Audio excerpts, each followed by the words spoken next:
Muito boa tarde. Uma correria para chegar até aqui. Desculpem o atraso. Imprevistos acontecem e a gente gerencia. Para aqueles que permaneceram, para a gente poder conversar ao vivo, para aqueles que acessarem depois nas gravações, o nosso boa noite. Grupo de estudos Oração Ação. Nosso momento, nosso ponto de encontro, nosso momento de conexão. Sim, pela internet, mas principalmente de conexão com a nossa essência, de conexão uns com os outros, pela boa intenção, pela boa vontade, de nos conhecer, nos interagir entre nós e de nos estimular à prática do bem. Sejam todas e todos muito bem-vindos. É um prazer estarmos juntos. Hoje vamos falar sobre uma relação muito difícil, que tem sido muito complexa e muito tóxica para a humanidade ao longo da vida. A relação entre política e religião, ou mais precisamente, entre alterações legislativas, políticas e a espiritualização do ser.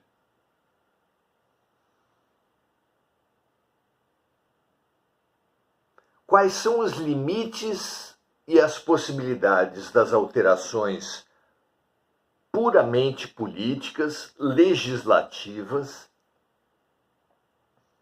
se essas alterações não alcançarem a mudança espiritual, a elevação íntima, profunda da criatura humana?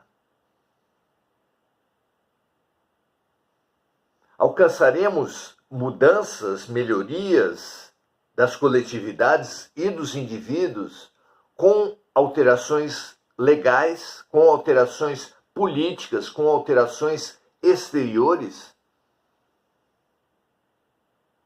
Ou o único caminho da evolução será o da mudança espiritual, da mudança interior das criaturas? Como vocês veem isso? É um belo tema, não é? Ao longo da história, a mistura entre religião e política tem sido uma constante. Na antiguidade, os estados eram teocracias, isso quer dizer que o líder espiritual era também o líder político. Como exemplos de hoje, nós temos o Irã dos Ayatollahs. Líder espiritual é o mesmo que líder político. E também o Estado do Vaticano, onde o líder espiritual é também o líder político. Era assim por toda a antiguidade, em toda parte.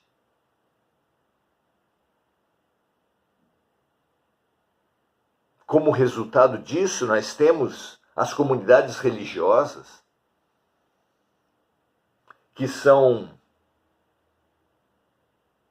cujos líderes comandam hábitos rotineiros, cotidianos das pessoas, como altura da saia, penteado ou tamanho dos cabelos, comida que deve ser usada, hábitos e até serviços e produtos que devem ser consumidos. São, de alguma forma, teocracias também. Assim como líderes políticos, ideológicos, que são seguidos com fanatismo, com idolatria, também podem ser chamados, com uma certa liberdade poética, de teocracias. São todas estruturas tóxicas que comprometem a racionalidade, que comprometem a própria espiritualização do ser, que comprometem todas as relações sociais. Analisem vocês se não é sobre esse grande engano tipicamente humano e tão forte nesses nossos tempos que Jesus se referia ao nos alertar sobre os falsos cristos e os falsos profetas. Um dos grandes inimigos, uma das grandes ameaças do que Jesus chamou de fim dos tempos. Não se pode dizer que esses estelionatários espirituais sejam prerrogativa de uma religião. Há denúncias sobre padres, pastores, pais de santo, gurus, médiuns, que usaram o território do sagrado para se beneficiar politicamente, financeiramente, sexualmente. São tragédias, infelizmente, democráticas que percorrem todos os grupamentos e que nos devem levar a refletir a respeito disso.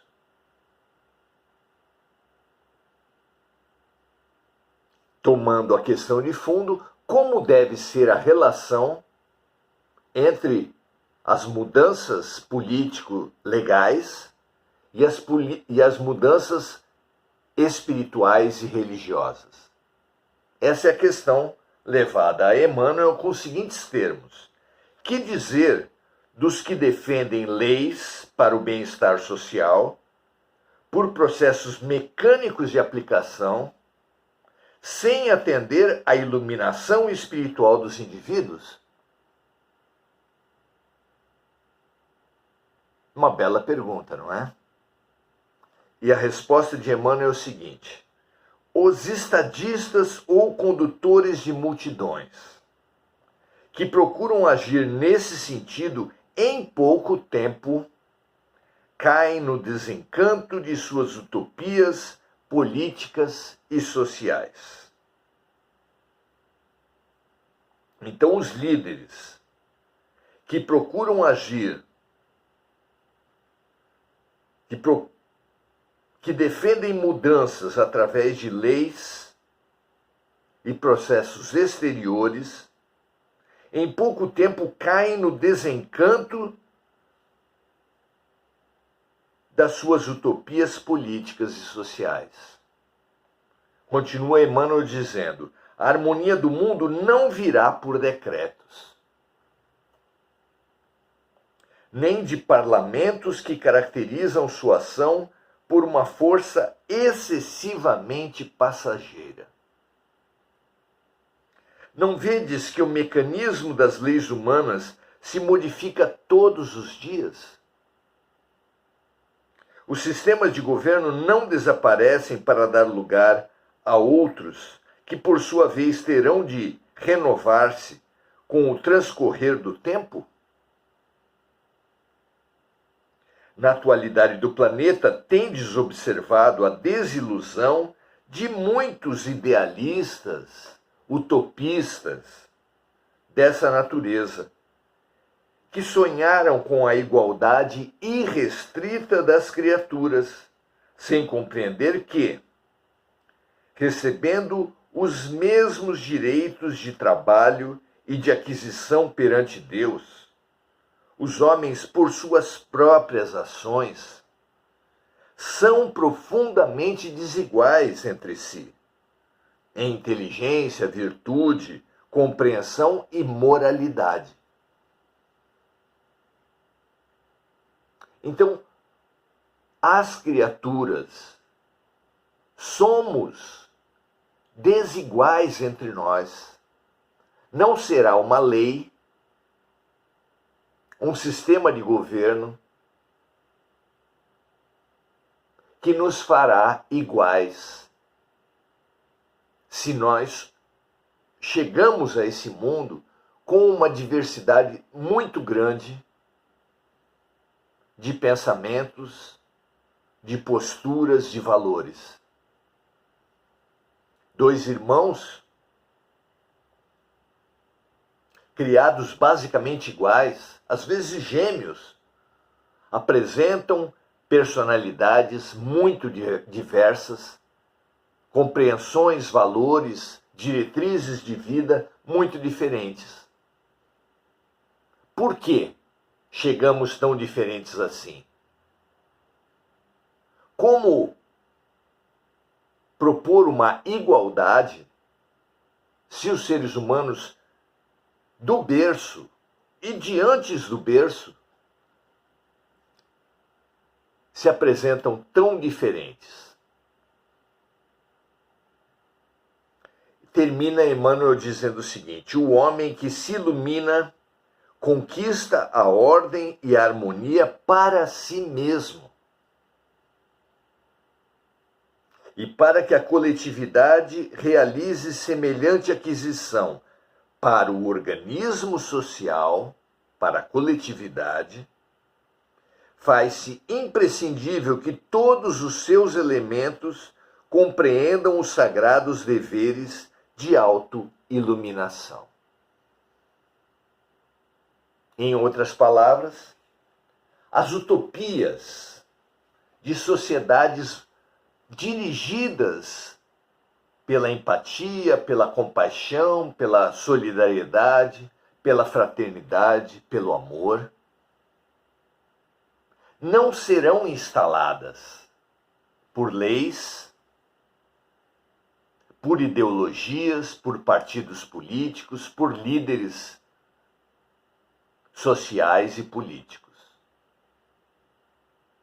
Isso não é o meio de instalação da fraternidade na Terra. Para a instalação, para a construção de uma sociedade fraterna, segundo o que diz Emmanuel aqui, é imprescindível que os seus elementos, que as pessoas, que os seres humanos compreendam os sagrados deveres da autoiluminação. Jesus deixou claro ao dizer que o reino dos céus, a grande utopia de Deus, está dentro de nós. O alicerce para a sociedade de amor que todos nós queremos está em indivíduos dirigidos pelo e para o amor. Sem isso, sem indivíduos voltados ao amor, não haverá coletividades voltadas ao amor.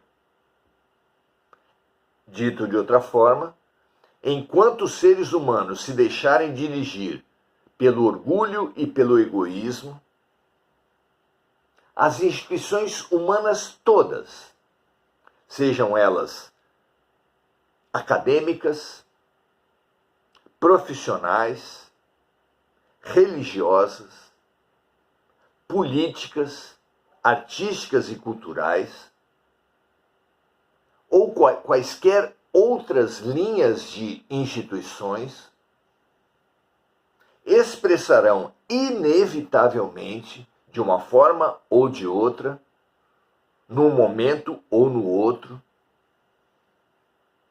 as características dos seus elementos, dos seus integrantes. No caso, também serão expressões de orgulho e de egoísmo.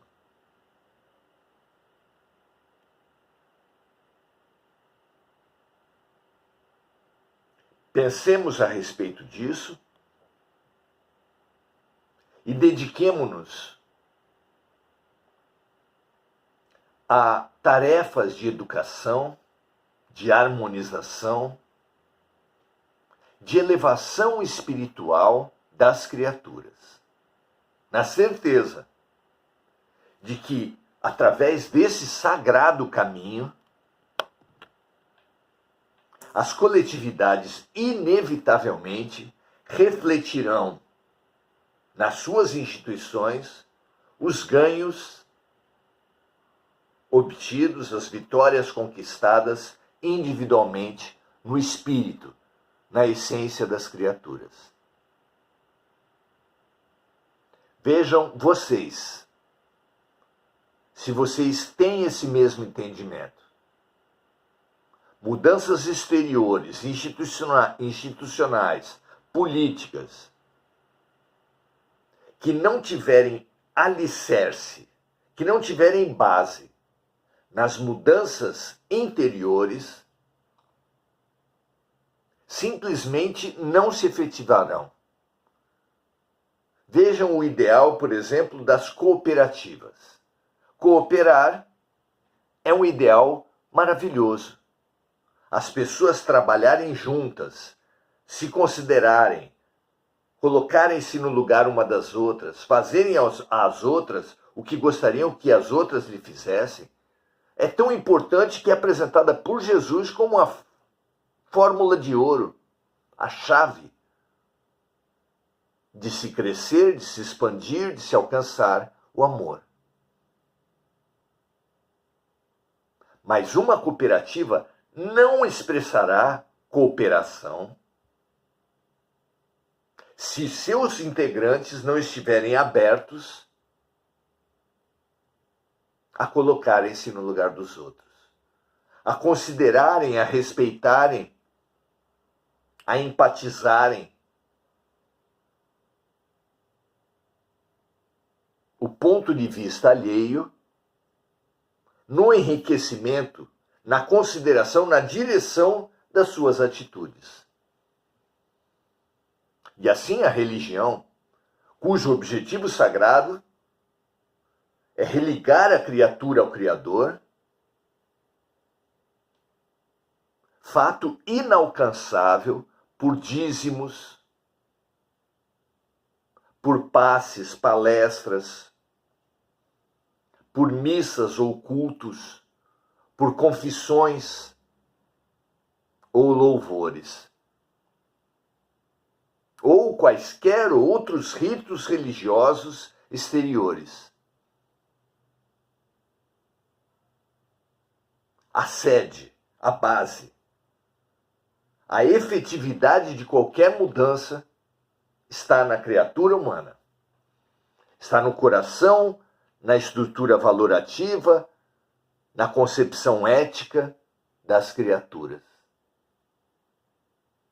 Promovamos essa concepção ética através de arte sublime, através de jogos, de esportes cooperativos, através de doutrinas e de maneiras de ver o mundo que preguem a humildade, que preguem a compaixão, que preguem o serviço, como a doutrina trazida por Jesus. Como a vivência exemplificada por Buda, que abriu mão de estruturas de conforto, de poder, de riqueza, para viver como um andarilho pela Ásia, como foi o caso também de Francisco de Assis, que largou posição extremamente confortável para ser o pobrezinho da Úmbria. E mais que todos,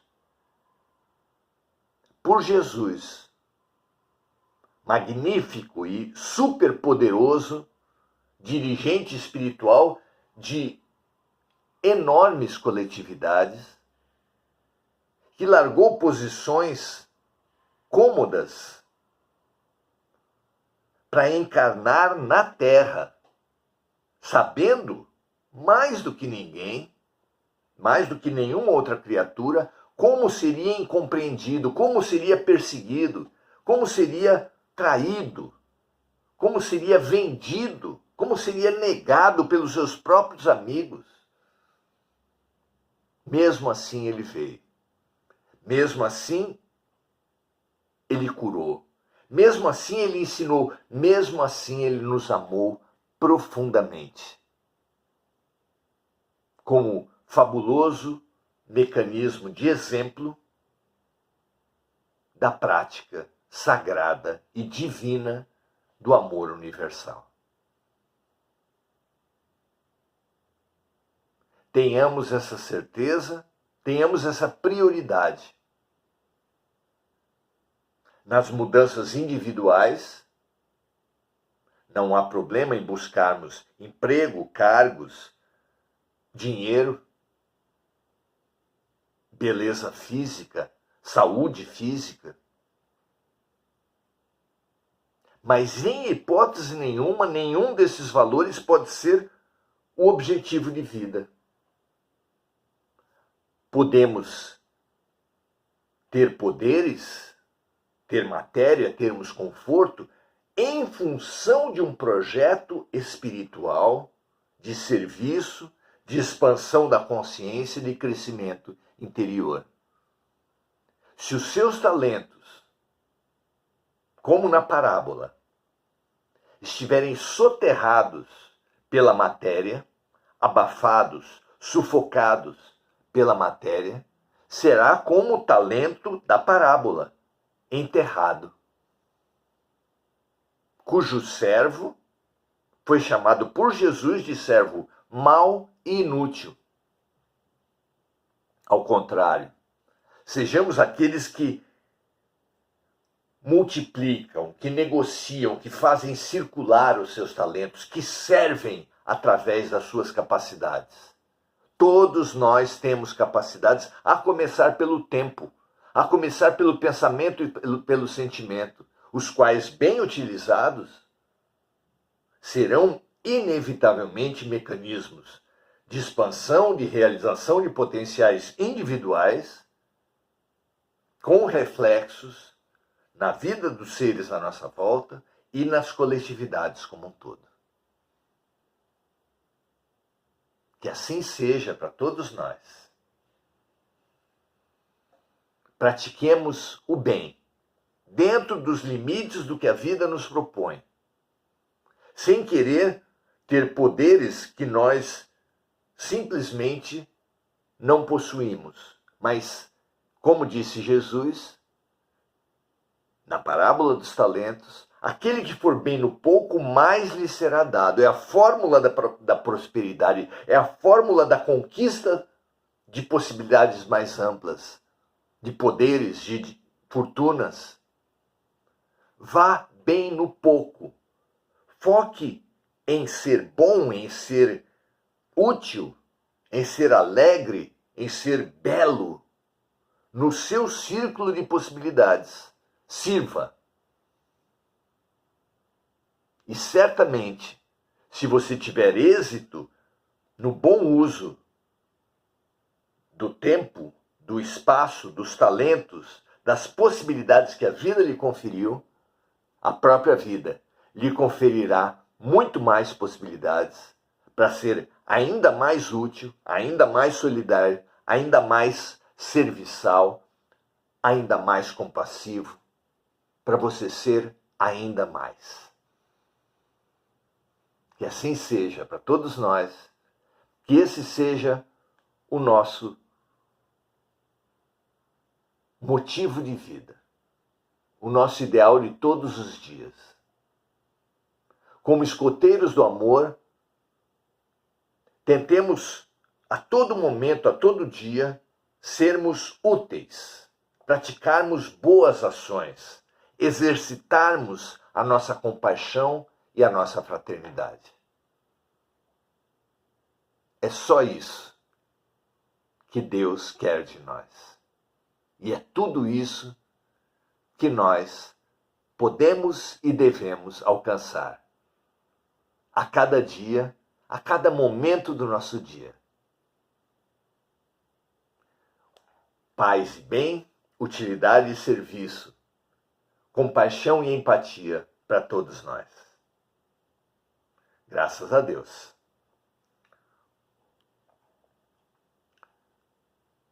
Vamos ver agora.